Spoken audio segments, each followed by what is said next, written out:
অনির্দিষ্টকালের জন্য চট্টগ্রাম বিশ্ববিদ্যালয় বন্ধ ঘোষণার পর হল ত্যাগের নির্দেশনা দিলেও তা মানতে নারাজ অনেক শিক্ষার্থী। এ নিয়ে দুপুরে প্রক্টরিয়াল বডির সাথে ছাত্রীদের তীব্র বাকবিতণ্ডা ও পরে বিক্ষোভের জেরে উত্তেজনা সৃষ্টি হয় ক্যাম্পাসে। তবে পারিবারিক চাপ ও নিরাপত্তাহীনতার কারণে অনেক শিক্ষার্থী হল ছেড়েছেন।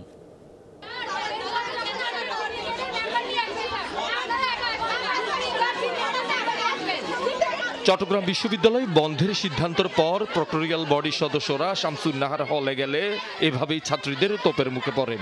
উভয় পক্ষ বাকবিতণ্ডায় জড়িয়ে পড়লে তৈরি হয় উত্তেজনা। এই সময় শিক্ষার্থীরা হল ত্যাগ না করার সিদ্ধান্তের কথা জানিয়ে বিক্ষোভ শুরু করে।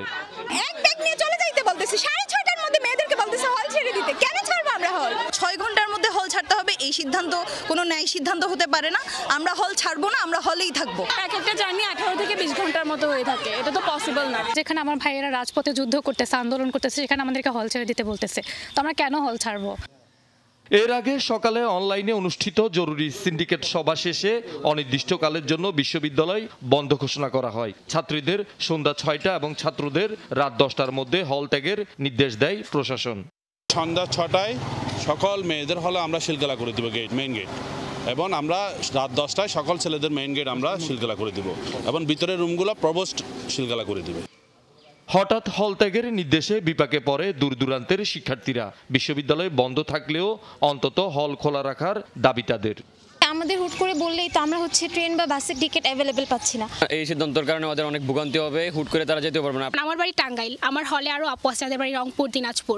তো আমাদের এই মুহূর্তে হল ছাড়তে বলে আমরা কোথায় যাব? 450-500 কিলোমিটার আমার বাসা এখান থেকে দূরে, সো রিস্ক, লাইফের রিস্ক থাকে। এই সময় অনেকে চাইবে না যে রাস্তায় আমার কোনো বিপদ আপদ হোক, তো সবাই মানে চাইবে হলে থেকে যাক।